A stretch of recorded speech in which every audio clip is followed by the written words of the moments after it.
o direito básico do consumidor, adequada e eficaz prestação de serviço público em geral, Mas se esse serviço público, se for remunerado, for custeado por tributo, não haverá relação de consumo, então não será direito básico do consumidor. Então a resposta está também certa. E essa aqui? Para modificação ou revisão das cláusulas contratuais que estabeleçam prestações desproporcionais, tornando-as excessivamente onerosas, não se faz necessário que o fato superveniente seja imprevisível. Aparentemente, a resposta está correta, porque, na realidade, acabamos de ver, não se faz necessário para a revisão do contrato que o fato superveniente seja imprevisível, porque adotamos a teoria do rompimento da base do negócio. Onde está o erro, nesta resposta? Veja como ela é capciosa. Foi para concurso de juiz. Aqui no início, olha aí, letra D, para modificação ou revisão. Misturaram, colocaram num só inciso modificação e revisão. E nós vimos que modificação é uma coisa e revisão é outra. Só para revisão é que não é necessário que o fato seja superveniente. Porque a modificação tem por fundamento outro, aquela cláusula que já nasceu nula, aquele contrato que já nasceu com visto de origem. Então aqui está a resposta incorreta.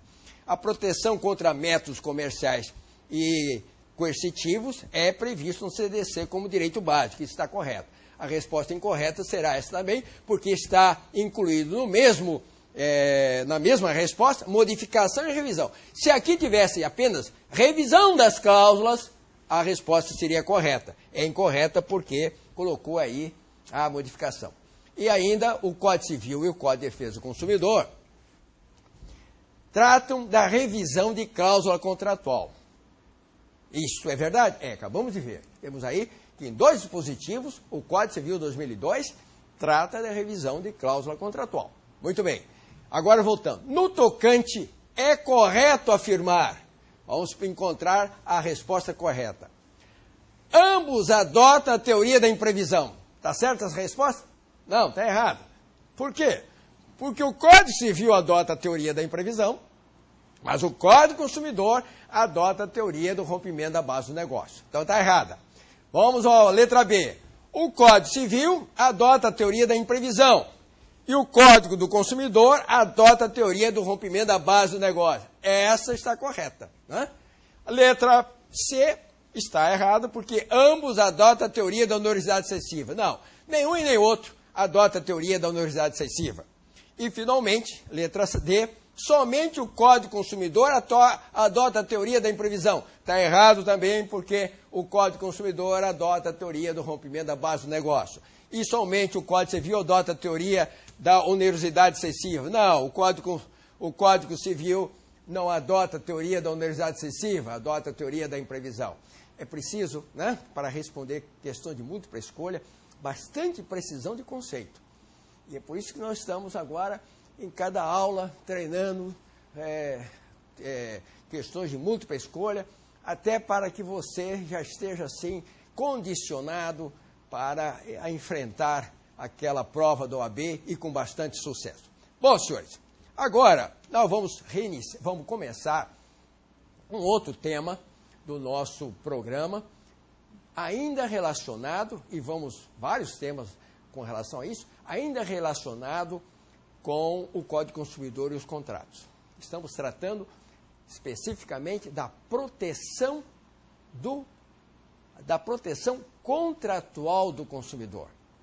E nessa proteção contratual do consumidor, vamos ver como é que o Código Consumidor protege o consumidor nos contratos de consumo. Em que momento ele faz? E veremos que ele faz isso, olha aqui, começa a fazer isso na fase pré-contratual, antes mesmo de celebrado o contrato.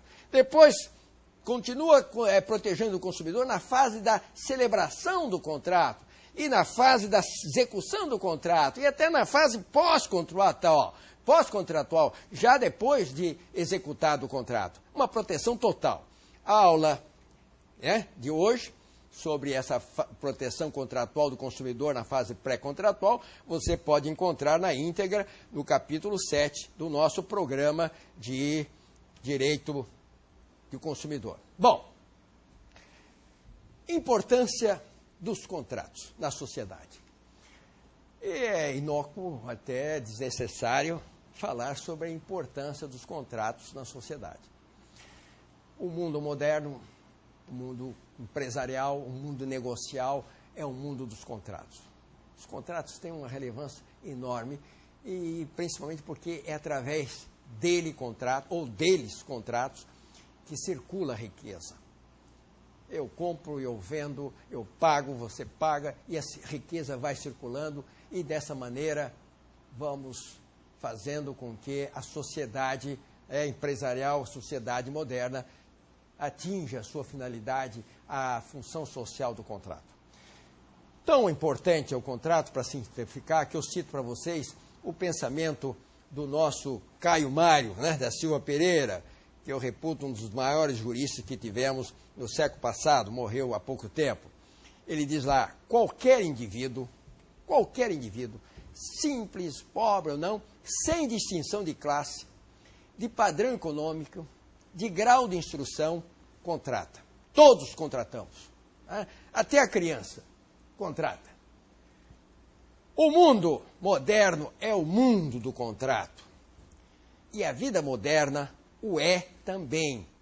E em tão alta escala que, se fizesse abstração por um momento do fenômeno contratual na civilização do nosso tempo, a consequência seria a estagnação da vida social. Essa é uma lição corretíssima.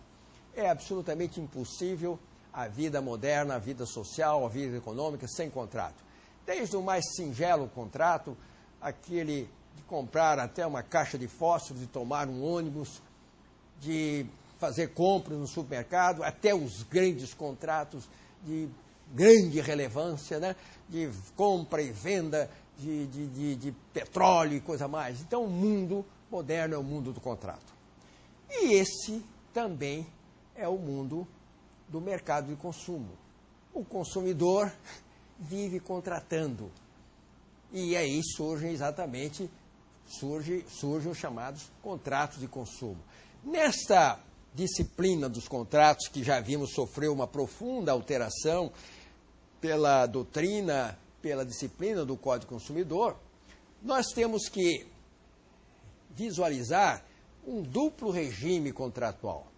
Há um regime contratual cível, que esse regime é o disciplinado pelo Código Civil e que, como já vimos, é um contrato celebrado entre partes iguais. E há o regime consumerista.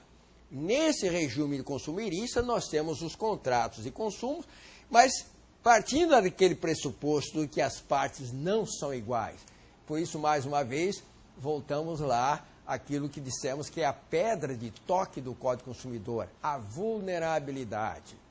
Tudo surgiu em razão da vulnerabilidade. O direito do consumidor tem por pressuposto a vulnerabilidade. É um instituto de direito material, a desigualdade e a inferioridade. Então, nós temos um duplo regime nos contratos. Os contratos cíveis, disciplinados pelo Código Civil, mas parte do pressuposto de pessoas são iguais. É por isso até que a revisão no Código Civil tem por pressuposto a teoria da imprevisão.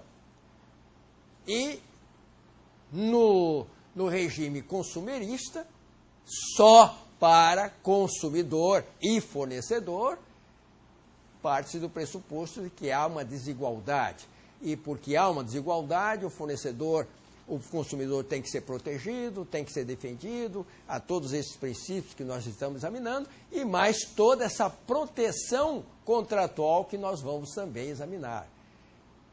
Nos contratos de consumo, repito, o consumidor tem uma proteção contratual que vem do Código do Consumidor, na fase pré-contratual, na fase da celebração do contrato, na fase da execução do contrato, na fase pós-contratual, porque ele é vulnerável.